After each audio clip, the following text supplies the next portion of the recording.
Se acerca una nueva peregrinación anual a la Meca, mejor conocida como Hajj, y que conforma uno de los 5 pilares del Islam. A propósito, el líder de la Revolución Islámica de Irán ha emitido sus reflexiones para la comunidad islámica. El llamado a la unidad musulmana ante la opresión y la arrogancia mundial, pues ha sido una vez más el punto clave de su mensaje. Además, el ayatolá Seyed Ali Jamenei ha sido muy enfático en señalar al régimen de Israel y expresar que todo el mundo musulmán pues debe congregarse en su contra, así como plantar posición frente a los poderes arrogantes. Esto es Detrás de la Razón. Les saluda Dani Pérez Díaz y así iniciamos.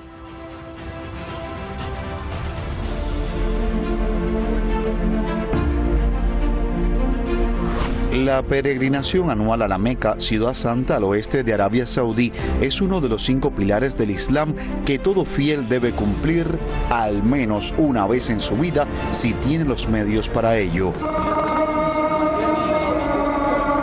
El llamado Hajj tiene lugar una vez al año en el inicio del mes lunar musulmán de Zulhijja. A propósito, y como cada año en esta fecha, el líder de la Revolución Islámica de Irán, el ayatolá Seyed Ali Jamenei, se refirió a la congregación y llamó a la unidad musulmana ante la opresión y la arrogancia global. مسئله اسرائیل رژیم صهیونیستی مطرحه. همه دنیای اسلام باید جمع بشن. پیغامی این اجتماع داشته باشد علیه رژیم صهیونیستی. امروز مسئله دنیا نفوذ قدرت‌های استکباری است. همه باید جمع بشن برای اینکه اعلام حضور بکنن، اعلام قدرت بکنن، سینه سپر کنن در مقابل قدرت‌های استکباری.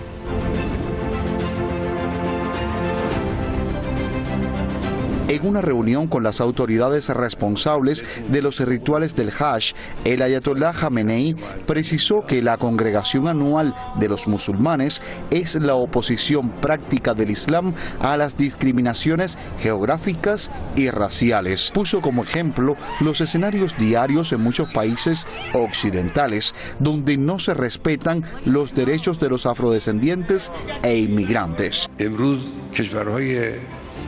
به ادعای خودشون متمدن که هیچ بوی از تمدن نبردن به نظر بنده.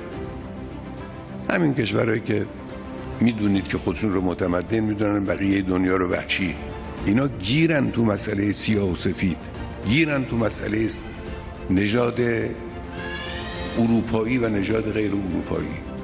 اسلام حل کرده.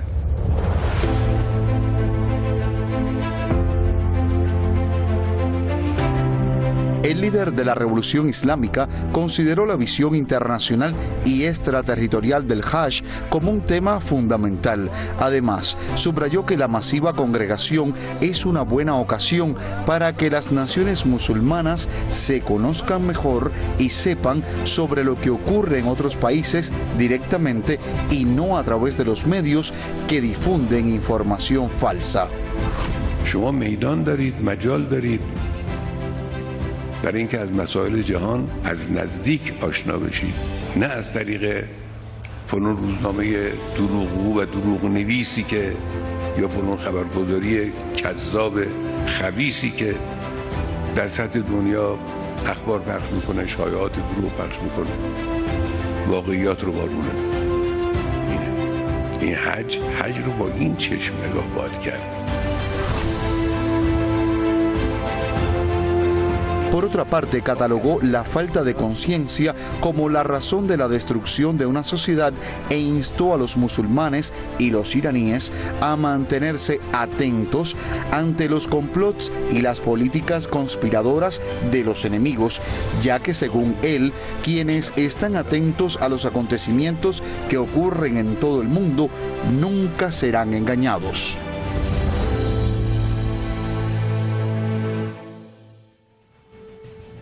Y bien, allí teníamos entonces parte de lo que ha sido estas reflexiones, este discurso del líder de Irán y que ya vamos a analizar y adentrarnos en ello. Gracias al equipo de redacción y producción por el material. Vamos a presentar antes a nuestros analistas.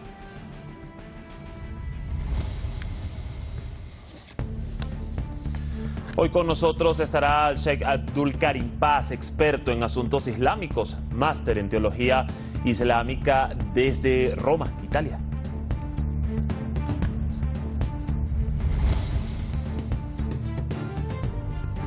Y también estará con nosotros Luis Javier Ruiz, politólogo e investigador desde Caracas, Venezuela.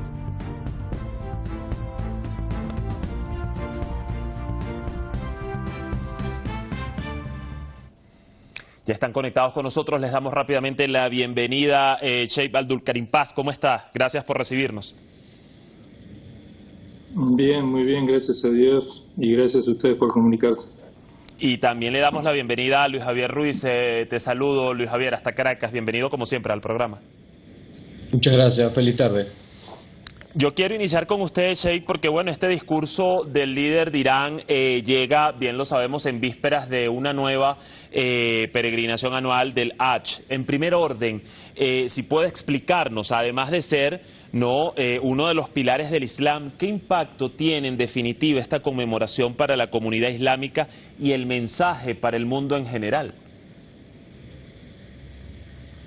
Bueno, Bismillah ar-Rahman ar-Rahim, en el nombre de Dios, el clementísimo y misericordiosísimo.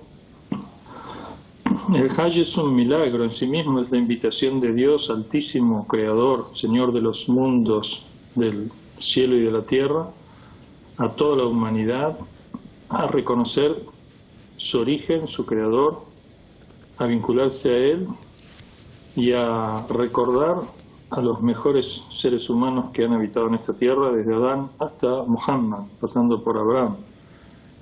Todos los mensajeros y todos los profetas han hecho la peregrinación, han ido a la peregrinación, han ido a visitar la Kaaba, el primer templo de la humanidad creado por Adán y Eva en la tierra, que en su interior está vacío como muestra del monoteísmo, y llama a todos los hombres a convivir, a encontrarse, a reunirse. Por un lado, para reunirse con Dios, para unirse a Dios, para conocer a Dios, y por otro lado, para reunirse entre sí, de Oriente y Occidente. Y es un milagro que en tiempos de Abraham haya sido restituido este ritual y en tiempos del profeta Muhammad haya sido purificado este ritual de la idolatría y se haya convertido en la invitación pura, monoteísta de Dios para toda la humanidad, empezando por aquellos que aceptan la revelación del Corán, que además tendrán la responsabilidad de llevar el mensaje al resto del mundo. Y como dijo el líder, entre las varias enseñanzas que tiene esta peregrinación, esta práctica intensiva de aprendizaje del Islam de forma muy rápida en pocos días, tiene la superación de todas las diferencias entre los seres humanos, de clase social, de raza, de pueblos, de culturas, en un propósito común que tiene que ver con el principio y el fin del sentido de la vida.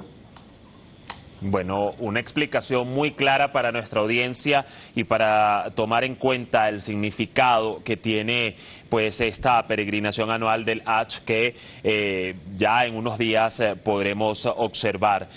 Voy contigo, Luis Javier, y fíjate, una de las primeras reflexiones en ese discurso del líder fue el llamado a la unidad musulmana, algo que en múltiples ocasiones pues lo ha hecho, pero te pregunto, y como politólogo precisamente, ¿cómo se contrasta este llamado del líder a esa unidad en el contexto actual que estamos observando en la región de Asia Occidental y lo que se está viviendo hoy en la región ante sus desafíos y realidades?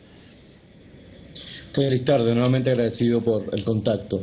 Efectivamente, una de las cuestiones que más se hace relevancia, en especial de este lado del mundo, de este lado de Latinoamérica y de lo que se considera el mundo occidental, es esa imagen terrible que algunos medios de comunicación constantemente transmiten del mundo musulmán, en específico de la región árabe, ¿no? El tema de los permanentes conflictos, y pareciera que eso es parte de la naturaleza del mundo musulmán, ¿no? Y estamos acá para comentarlo y decir que no necesariamente, que es parte de esa propaganda que muchos de forma externa han logrado instaurar en la psiquis colectiva, y justamente para acabar con esos estragos de desunión que han evitado que cuestiones como la situación palestina o incluso recientemente como en años anteriores se veía la situación siria desde una perspectiva lejana y que parecía que en el fondo el mundo musulmán no tenía una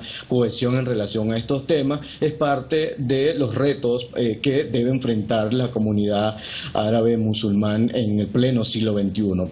Pero esto tiene una explicación que va más allá de una simple reflexión. Hay factores probados del mundo occidental que han utilizado el denominado Islam político para socavar la unidad de los pueblos musulmanes y ponerse incluso una eterna o una histórica o una aparente histórica rivalidad que en el fondo, como bien lo explicaba mi antecesor, es parte de las luchas, de los grandes retos que debe enfrentar el mundo musulmán como parte de un importante número de seres humanos que ocupan este planeta y que las cifras nos dicen que ocupan el segundo grupo demográfico de mayor importancia en un sistema de creencias y de fe como lo es el mundo musulmán, y por lo tanto en el mundo actual tiene una importante y relevante actuación desde el punto de vista social y político.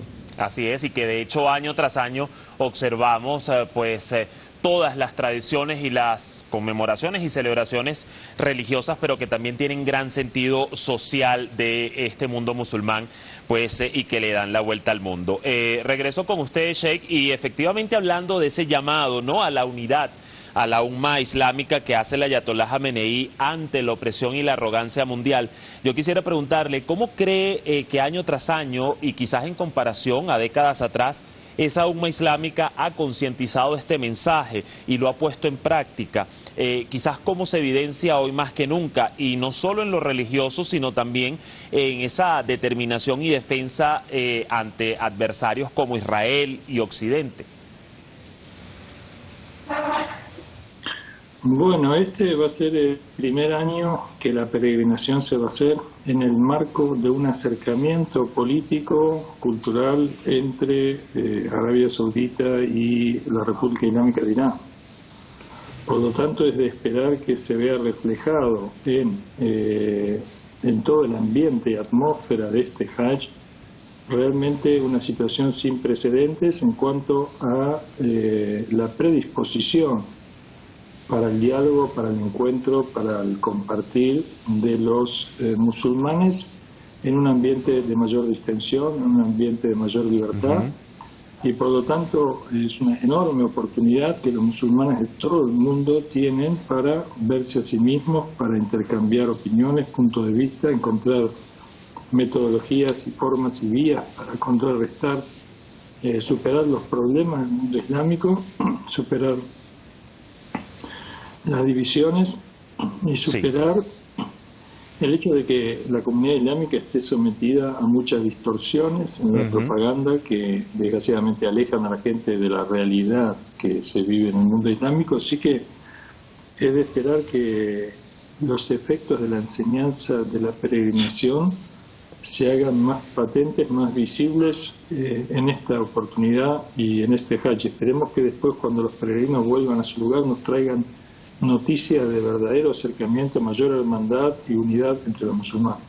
Así es, los medios, otro de los desafíos para el mundo musulmán, en definitiva, a través de los cuales se les ha tergiversado tanto, sobre todo en Occidente. Y justo sobre esta línea, Luis Javier, quiero preguntarte, porque hay algo interesante a la luz del debate político que ha dicho el líder, ¿no?, señalando a las potencias occidentales que se autodenominan como el mundo civilizado, y que el Ayatollah Jamenei, de hecho, cree que es todo lo contrario cuando expone los temas como la discriminación racial o la xenofobia hacia los migrantes, en los que aún están atrapados, considera así el líder, en Occidente.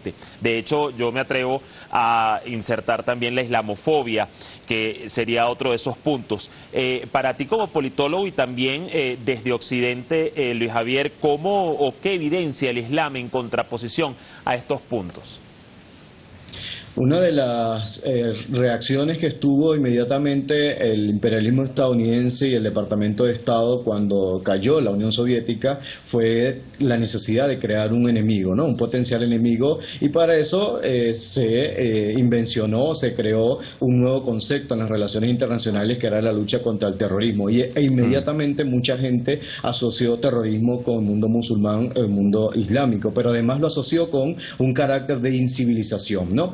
Y eso es parte de la arrogancia que muchos desde este lado del mundo plantean con relación a otras partes que desconocemos. Lo desconocido lo llamamos incivilizado, lo desconocido lo llamamos inmediatamente enemigo o una amenaza. Sin embargo, desconocer eso también es parte de una incultura en relación a la evolución civilizatoria que ha tenido en los países y el mundo musulmán. Bien conocido, como nosotros sabemos que, por ejemplo, las matemáticas, la letra, la escritura tiene un origen muy ligado histórico al mundo musulmán islámico y en específico los países árabes, ¿no? Y eso da cuenta justamente porque es necesario mantener esa idea de un enemigo externo que no conozco, y ese enemigo externo que no conozco necesito convertirlo en un monstruo, y ese monstruo lo catalogo como incivilizado, un poco como aquellos viejos preceptos de civilización o barbarie, ¿no? Nosotros los que vivimos del lado occidental, democracia liberal, democracia o de neoliberalismo desde el punto de vista de la economía, somos los que prácticamente deberíamos conducir a las civilizaciones humanas, y eso es parte de lo que las clases políticas y élites de Europa y Estados Unidos han hecho creerle al resto del mundo. Tanto es así que esos preceptos hicieron que históricamente América Latina no se vinculara con el mundo musulmán y el mundo árabe, porque entendía que no había puntos de coincidencia, cosa que es mentira. Tenemos muchos puntos de coincidencia, sobre todo en retos de desarrollo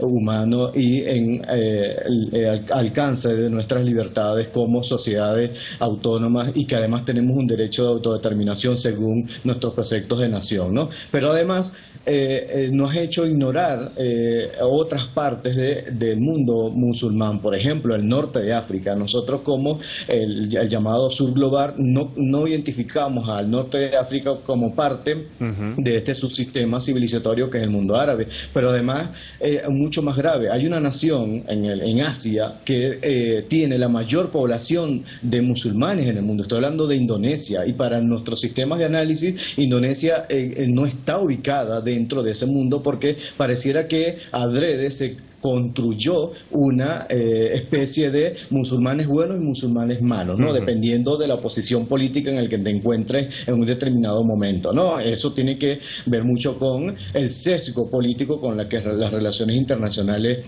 se ha venido manipulando desde el final de la década de 1990.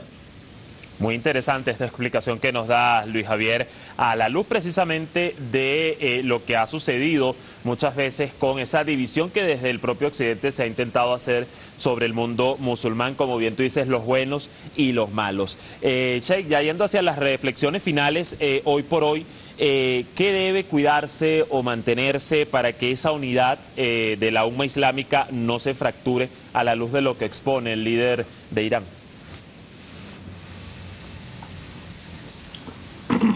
Bueno, fundamentalmente los musulmanes deben ser servidores unos de otros, deben estar al servicio unos de otros, deben dejarse de lado toda arrogancia, todo sentimiento de superioridad, de imponer los puntos de vista unos a otros.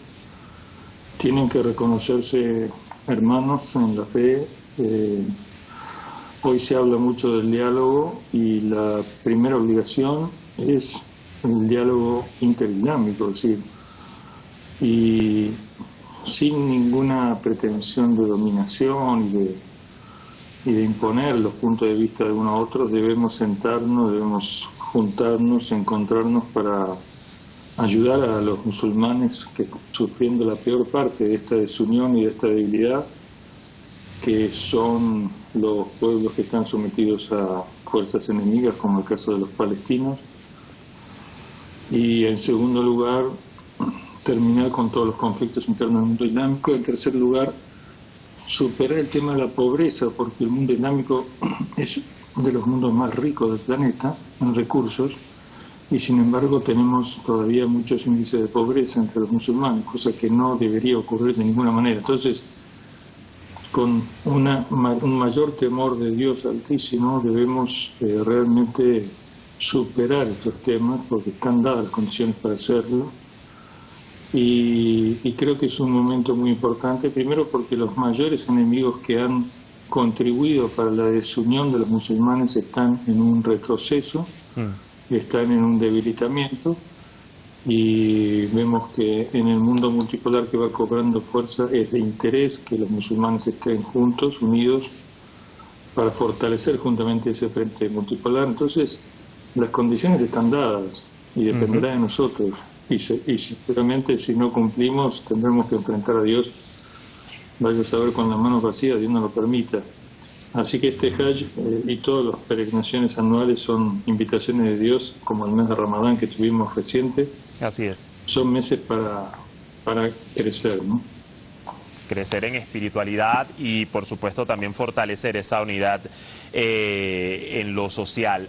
A ver, Luis Javier, ya para la reflexión final y manteniendo un poco la línea de tu intervención anterior, el líder aprovechó para hacer un llamado pues tanto a los musulmanes como por supuesto a su pueblo iraní a estar atentos ante complots no solo de parte de los medios sino en general. Y fíjate que desde Occidente muchas veces se alega que lo que sucede en Oriente Medio, Asia Occidental, es producto de las diferencias religiosas, esos que más o menos venías comentando en el apartado anterior, que han intervenido, así lo hace ver Occidente, en la política y el poder. ¿Crees que este alegato ha sido en definitiva una especie de cortina para justificar esa injerencia de Occidente en la zona y además para generar o seguir generando más división entre el mundo musulmán?